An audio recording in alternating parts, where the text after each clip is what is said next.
my pleasure to welcome you also on behalf of the Center for Israel Studies. We will have a discussion about the legacy of Shimon Peres, and I think we really made clear it's not a memorial. We want to, we have invited scholars, we invited people who were close to him, we invited people who shared part of the road, going part of the road of Shimon Peres.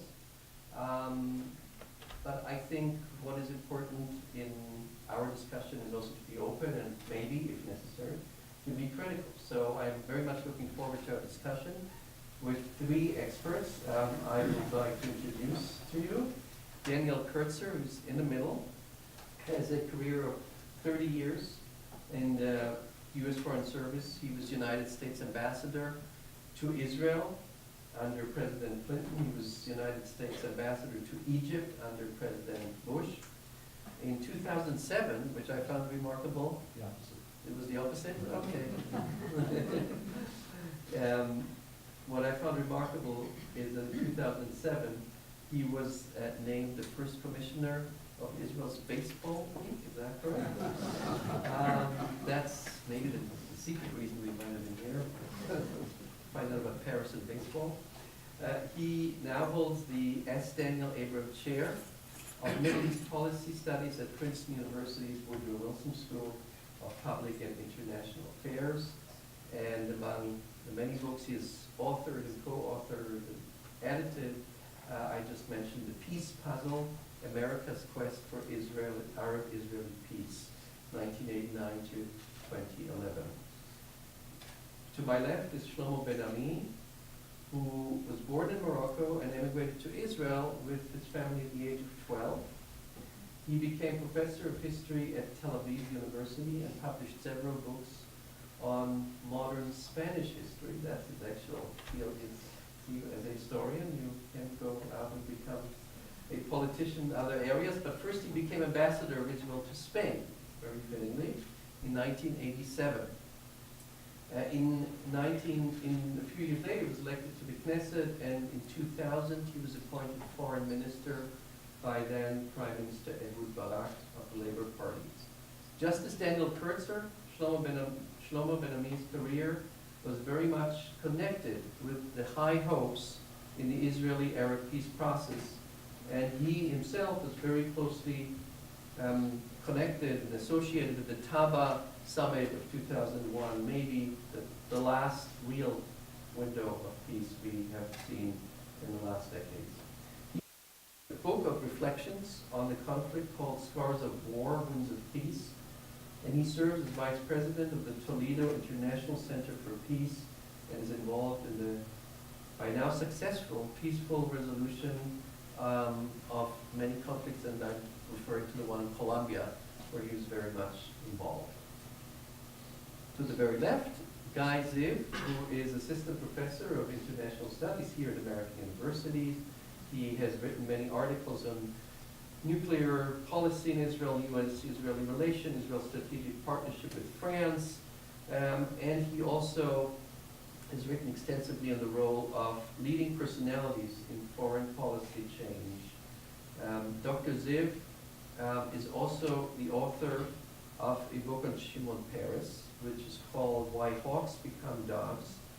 And I should also mention he has worked a lot on the U.S. Department of State, on Capitol Hill, and for leading nonprofit organizations that promote American involvement in Israeli-Palestinian peacemaking. So it's a pleasure to welcome you on this panel. And I think everyone would start with a short statement about Shimon Peres, his involvement in the peace process, and maybe a little bit also about your personal relation, if you want to allude to that. Good afternoon. I want to thank the Dean, Professor Brenner, for organizing this at American University. I will tell you that once a year when I served as ambassador, I would attend a session at the Peres Center for Peace in which they were playing baseball. Israeli Jews and Israeli Arabs were convened to play ball. And so I took the occasion after one of those sessions to try to talk to Shimon Peres about it. And It was the visit to Israel of a New York Giants football player, Tiki Barber, who showed up at Peres' office having met Peres at a restaurant in New York, and Peres begins grilling him about baseball, which for Tiki Barber was a little bit unusual. So the Renaissance man that Shimon Peres was kind of missed on that issue. A little more seriously, I want to take a very quick look at some of the dichotomies and in some ways contradictions that marked Mr. Peres' life. I'm a subscriber to the great person theory of history. That is important as international, regional, and local events are. It's individuals who move the source of history forward. And in this respect, Shimon Peres becomes a very difficult case study because he was in the eye of history for nearly 70 years, during which time he marked some great moments in Israeli diplomatic history, and in other times marked moments which still are subject to a significant debate. There are those, and I think Professor Ziv will probably talk to you about this. I'm not trying to anticipate his remarks. He's written a very good book on From Hawk to Dove. Professor Yael Aronoff, who's out at Michigan State, has talked about attributes of leadership of Shimon Peres. I like to think of Shimon Peres as both a tribalist and a universalist. After all, you look at the beginning of this man's public career as a close but very young confidant of David Ben-Gurion, in which he was definitely one of the founders of Israel, having committed himself as Director General of Israel's Defense Ministry to building up the infrastructure of Israel's military industry, helping to forge the relationship with France that provided Israel with the military wherewithal that ultimately would prove to be Israel's success in the 1967 war, to build a relationship that ultimately allowed Israel to become at least a so-called nuclear weapons power in the Middle East, and at the same time was a proponent over the years, especially after 1967, of settlements, of building up the areas that Israel had occupied in the 1967 war. There's no question that if one tried to assign a label or a title to Peres during these years, it would be, at least one of those would be tribalist, a Zionist dedicated to advancing the cause of Jewish nationalism and Jewish self-determination. In some respects, much more a proponent of a view of Zionism espoused by Jabotinsky than of a view of Zionism espoused by Martin Buber, but a man who dedicated his life during these years to creating a safe and strong and vibrant state of Israel. What marks the shift in Shimon Peres, whether it's from Hawk to Dove or from Dimona to Oslo, as Yael Aronoff suggests, is his realization in the 70s, perhaps, or even 80s, that the world in which Israel existed had changed, and that even though it still required Israel to be vigilant and strong and safe and secure, the idea that Israel was up against an immutable force of Arab opposition may no longer exist, or might not longer have existed at that point. And so Peres turned to what I would call the universalist side of his personality, as manifest not only in his dedication to the cause of peace for the remainder of his life, but also to grand ideas for rethinking Israel's place in the Middle East, the new Middle East that Peres espoused for these many years, or the ideas of science. Peres loved to talk about the newest advances in science, nanotechnology and water technology. All of these things represented Peres's view of a strong Israel, in other words, the tribal side of his personality, that could build with its neighbors a different kind of Middle East. Now, we know that Peres was also famous for wit. You heard some of it in the clip.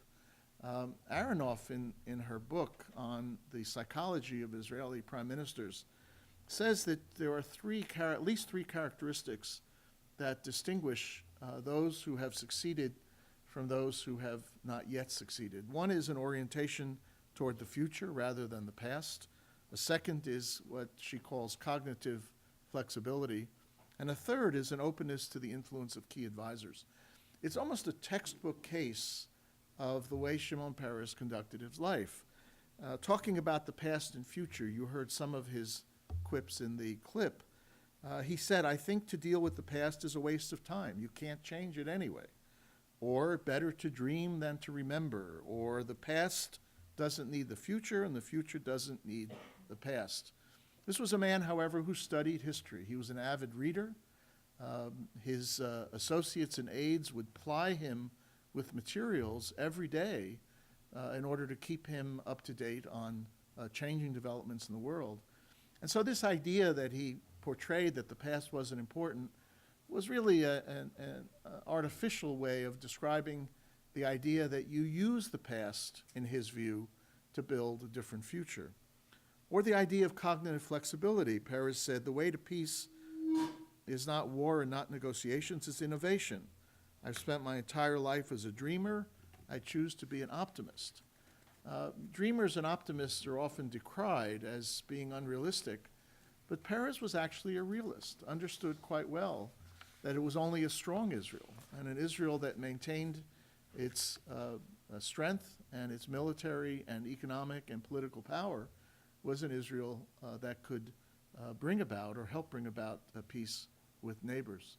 In that same respect, and just one digression into our own political situation, one of the constant features of Peres's comments about international and world affairs was the idea that for him, a strong United States was an essential requirement for a strong Israel. And what he meant by that was not simply a United States that dedicated itself to military power. It was a United States in which our national character, the definition of who we are, and how we conveyed that idea to the rest of the world was as important to Peres as the military and economic power that we were able to bring to bear. So you analyze Peres through these very different ways of analysis, almost like the jeweler who looks at a diamond and has to look at various facets in order to understand all of its parts, and perhaps never fully gets a grasp on the entirety of what's being analyzed. You'll hear today the three of us look at this man from very different perspectives and prisms. Some of us had the opportunity, the privilege to have spent what we call quality time with him, quality time that always required a good glass of Israeli wine in order to loosen up the conversation. And the wine was served because somewhere in the world it was 5 o'clock in the afternoon, even if our meeting was at 9 o'clock in the morning. But the meetings were fascinating because you did your business. You conducted whatever it was that you needed to get done. But what you really were dealing with was a man who was larger than whatever position he occupied, whether it was president at the end of his public career, or prime minister, or defense minister, or foreign minister. He always spoke and addressed issues beyond the ken of his particular portfolio. And so I will remember Shimon Peres as a man dedicated both to the good of Israel, the survival, security, well-being of the state of Israel, but also one who understood that Israel could be, as he was wont to say, a beacon for a better Middle East in which Israel and its neighbors could live together in peace and security. Thank you.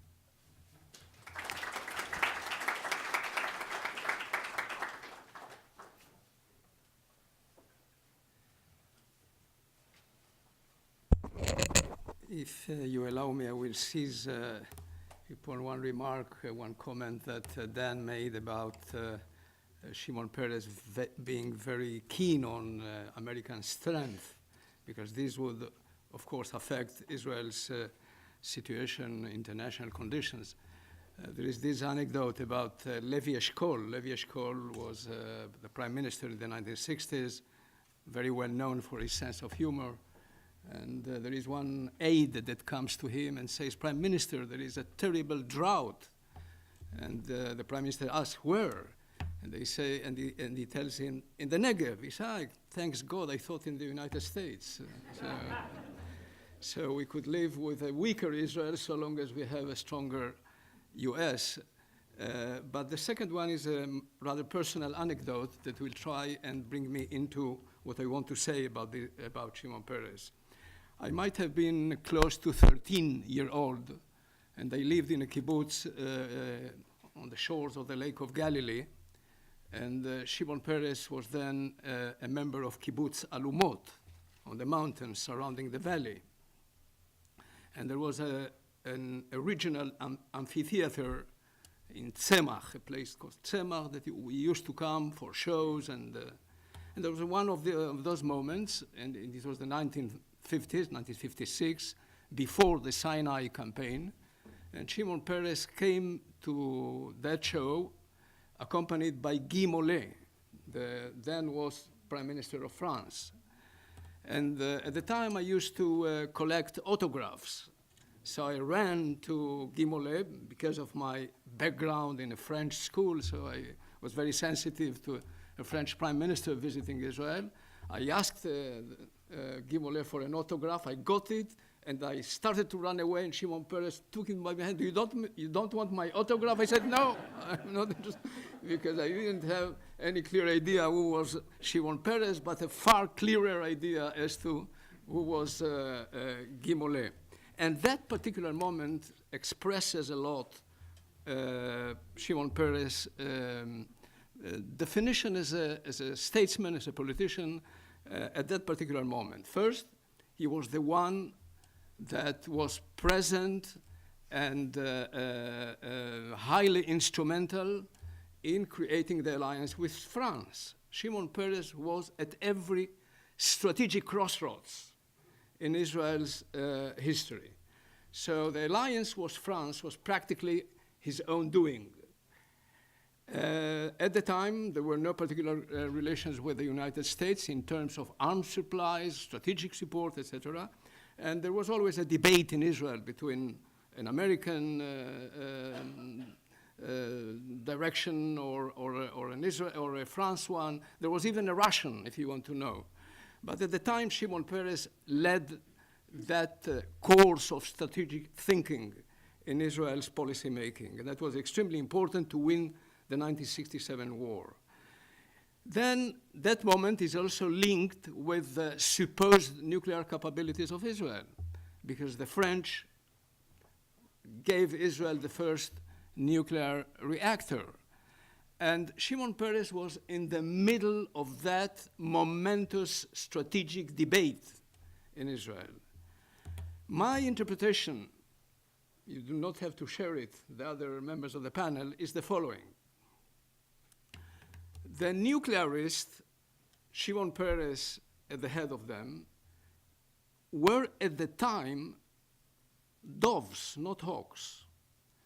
They were so pessimistic of the possibility of ever reaching a peace agreement with the Arab world that they believed that the nuclear option, or the supposed nuclear option, would prevent a war but not bring us to peace necessarily. They didn't want to occupy land.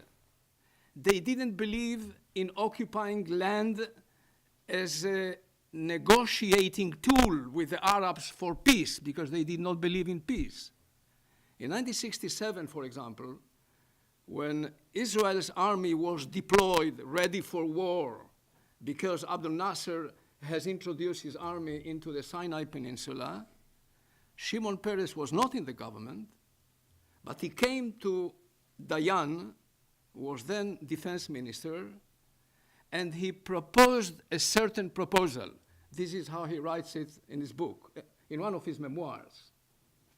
The certain proposal had to do with the nuclear question, as a way to prevent the 1967 war.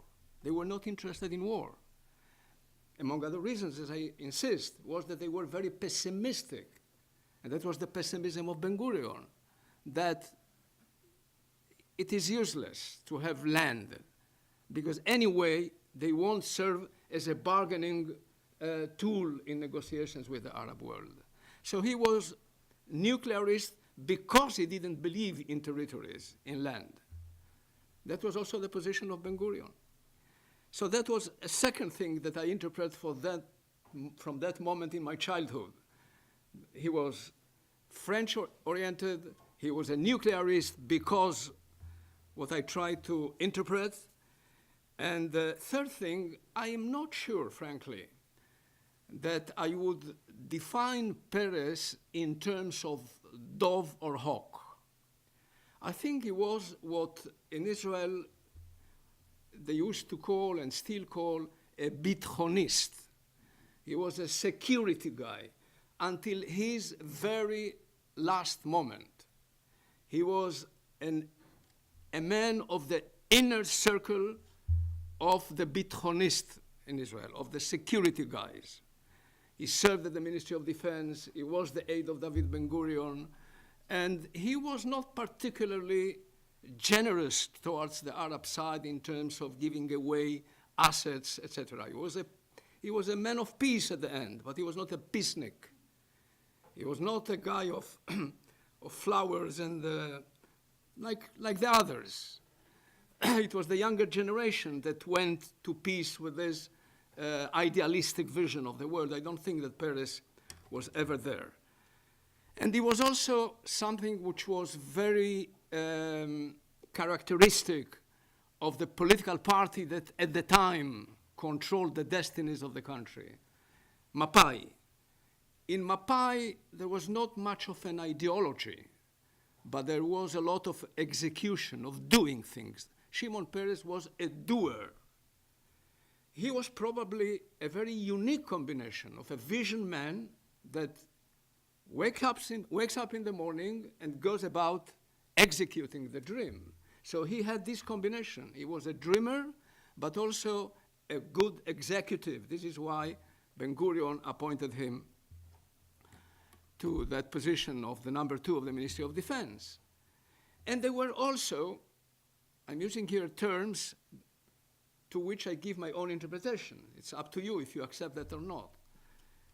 They were all Leninist of sorts. What do I mean by Leninist? Not that they were communists, they were not communists. Lenin had one single idea, the revolution.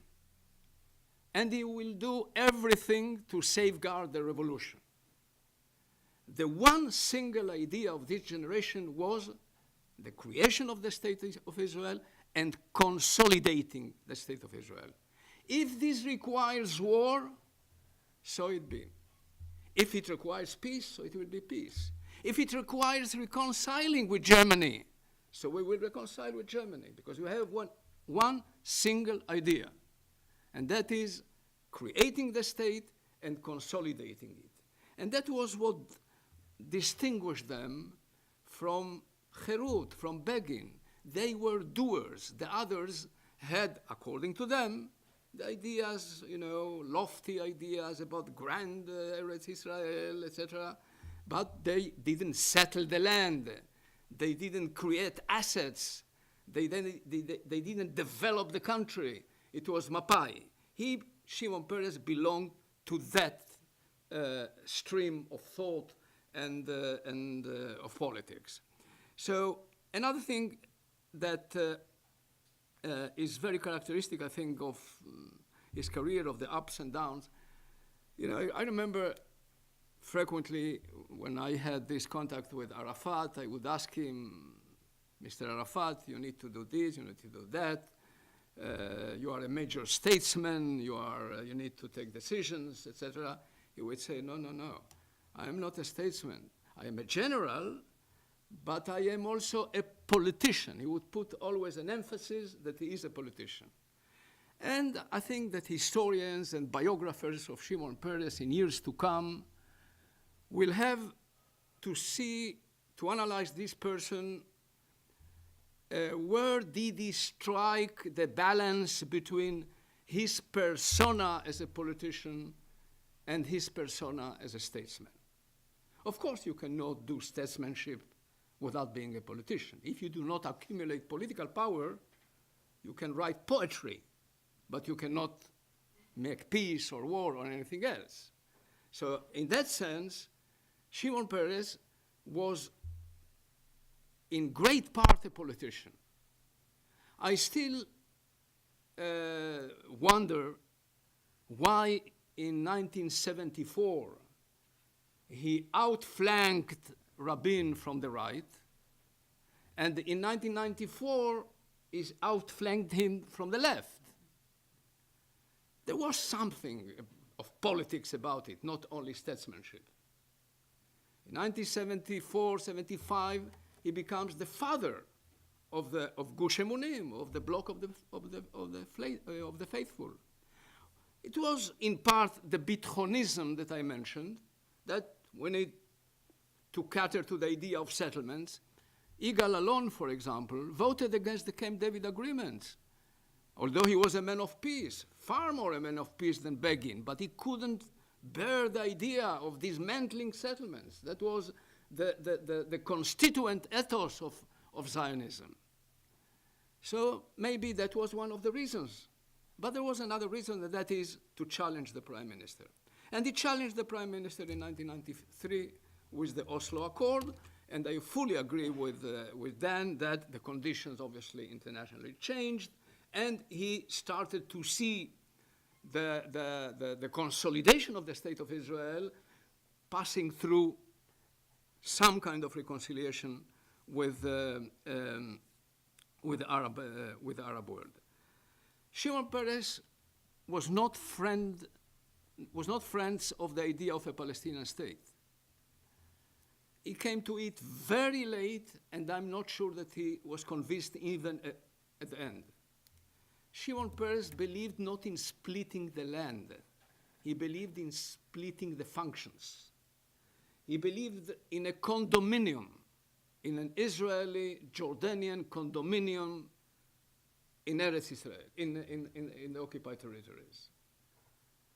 I was born in a town, in a city of spies and the beat generation in Tangier. And he would come to me from time to time and ask me, how the hell was that city run? Because it was an international city. He had this idea of how do you run together with the Jordanians, how do you run the territories? In 1997, 4 years after the Oslo Accords, I was then the head of the Labour Party Committee for Foreign Affairs. And I put for the first time in the history of labor the idea of endorsing the Palestinian state by the Labour Party. Until then, it was not the official policy of labor, and Shimon was against it. Because then he still thought in terms of a Jordanian option of sorts. The idea of giving back the land to the 1967 borders was always extremely difficult to him. And when I came back from Camp David, and not Camp David, in fact, when I came back from the White House with the Clinton peace parameters, he told me personally when we visited Arafat in Gaza, on our way back, he told me, you have gone too far. So there was a dichotomy about Shimon Peres, that he was a man of peace, and his disappearance from the political scene in Israel is a major tragedy, if only because we remain with the discourse of fatalism and pessimism and the sense of impasse. He did believe that this can be broken. But as to his actual, concrete positions on the peace accord, that was slightly more complicated. He he had a capacity that no other Israeli politician had. Whatever position he would get, would it be the Ministry of Foreign Affairs or an empty position such as Minister for Regional Cooperation, he will turn it into a leverage for doing bigger things.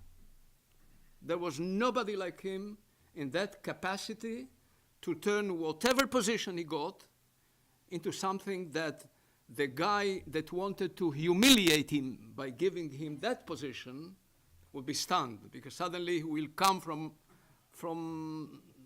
nowhere with a major idea that will change reality. So that was an extraordinary capacity that Shimon no doubt had. But he also has been known in Israeli electoral politics as a loser. He will not win elections. And again, this has to do obviously with the fact that he was no demagogue, that he was no public manipulator. In politics, in daily politics, he might have been much more adept at maneuvering, but not in the discourse, in the dialogue with the masses, with the public. There, you could see his weakness. He will lose his temper. He will confront the public, something like deplorables, and which is the kind of things that you are not allowed to say in a campaign. And he would say it, because he couldn't resist the critique coming from this mass of people that did not concur with his views. In his entire 70-year political career, he was active when Truman was here president. He was only 2 years and 8 months prime minister. It's a major tragedy when you think of it, for him, for his political career. But his 2-year premiership in the national unity government was outstanding by any standard. He probably was the best prime minister Israel had in such a difficult and short period. He defeated inflation. We had a South American inflation at the time. And he brought back the bulk of the army from Lebanon and created the conditions for a future last withdrawal from Lebanon. One last remark. The new Middle East. There was in Shimon Peres, again, this struggle between the doer and the man of vision. A new Middle East, after the Oslo Accord, I'm sure that somewhere he knew that this is not practical, that this cannot work. A small confession. He proposed to me to write the book with him. We were very close at the time. And I had my reservations. And then eventually Naor wrote it. Because I thought that the Arab world would not accept modernization with Israel being the agent of that modernization. They might not mind to be modernized, but not through Israel. So there was this thing that has disappeared in our life today because there is no vision. And there is a passage in the Bible that says, Be'en chazoni para'am. Without a vision, the nation becomes wild, uncontrolled. And I think this is the major thing that we lost. It is impossible to understand Israel's history without the presence of Shimon Peres in all of these vital crossroads in our history.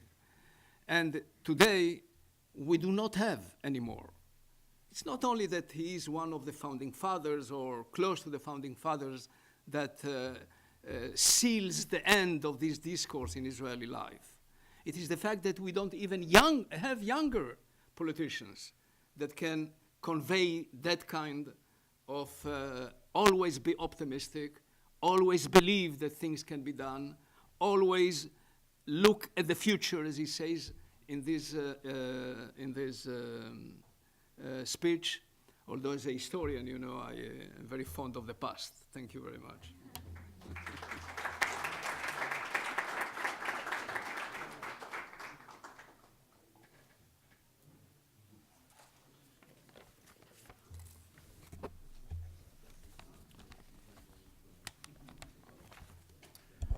So, everybody hearing me?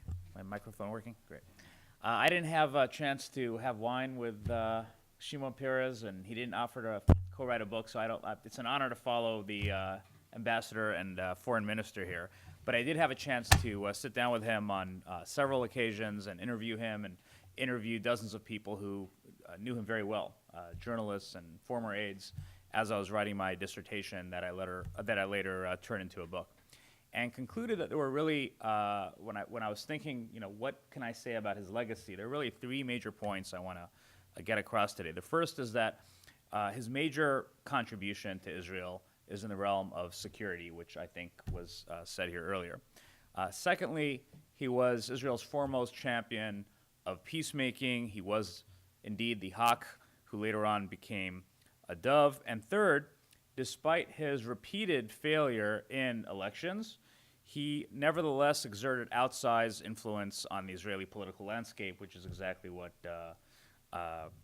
Professor Ben-Ami just concluded as well. With respect to the first point, his contributions to Israel's security. During the first half of his career, Peres was essentially preparing for war, not for peace.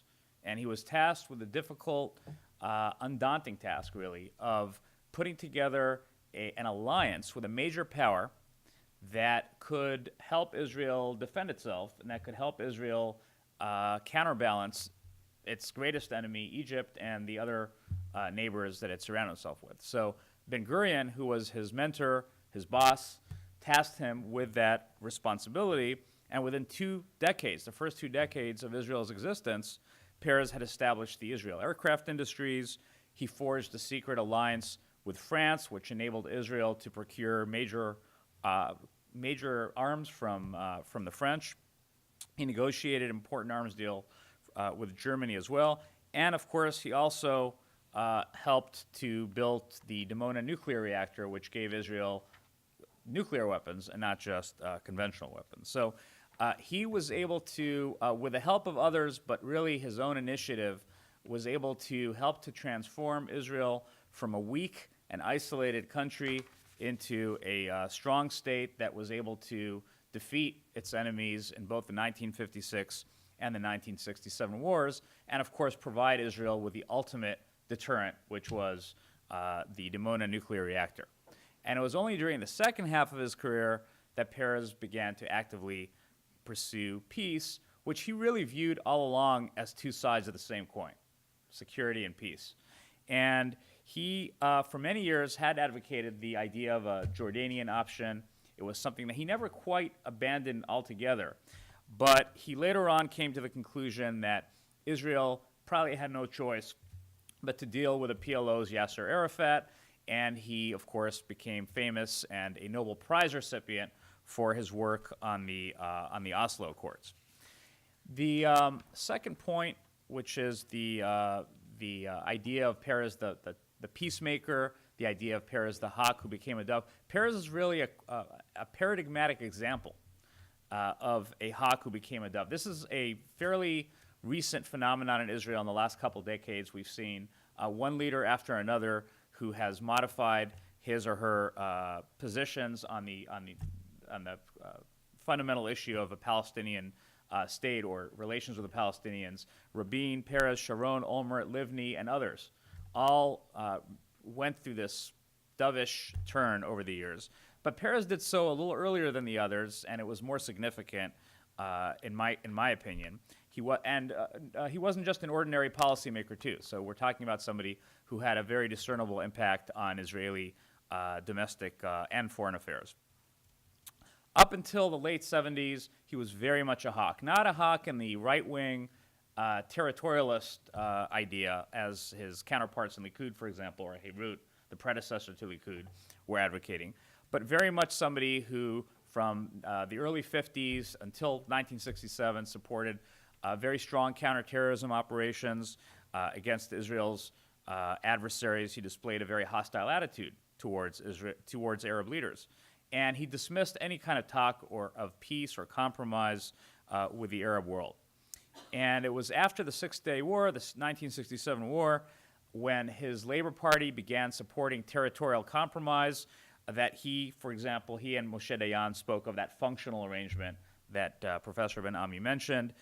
He still opposed Palestinian statehood. He still opposed any kind of talks with the PLO, but he did begin to consider the idea of territorial compromise.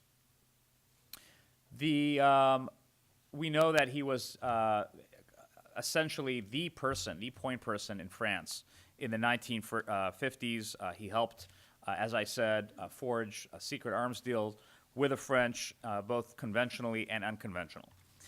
The last point I wanted to make concerns his transformation at the end from a hawk to a dove. Sorry, second to last point I want to make is his transformation from a hawk to a dove. It was in the late 70s and early 80s that several events took place, one of which was he became the leader of the Labor Party. He had replaced Rabin as leader of the Labor Party. And when he lost the first election in 1977 to Menachem Begin, he became the leader of the opposition. So it wasn't just the leader of the Labor Party, it was the leader of the opposition. And then he began to adopt more moderate, more pragmatic, some would say more left-wing ideas, including the idea of territorial compromise, which he then fully embraced. And after Sadat's visit to the State of Israel, a very important triggering moment for him, he solidified his role as a peacemaker and as a dove, something that we saw much more of throughout the 1980s. And then finally, in the late 80s, after the Jordanian option collapsed, and it collapsed because King Hussein in 1988, in July of 88, decided to sever all of Jordan's administrative and legal ties except for the holy sites, the Muslim holy sites in Jerusalem. But after that, Peres concluded that Israel had no choice. If it wanted peace, it would have to deal directly with the PLO and with Yasser Arafat, who he always thought was a problematic character, but felt that there was no choice here. And the last point I want to make concerns Peres's role as somebody who was able to do a lot of things despite his very severe political constraints. And I completely agree with Professor Ben-Ami here on the point that it doesn't really matter what position he had. He might have been number two. He might have been given an irrelevant role.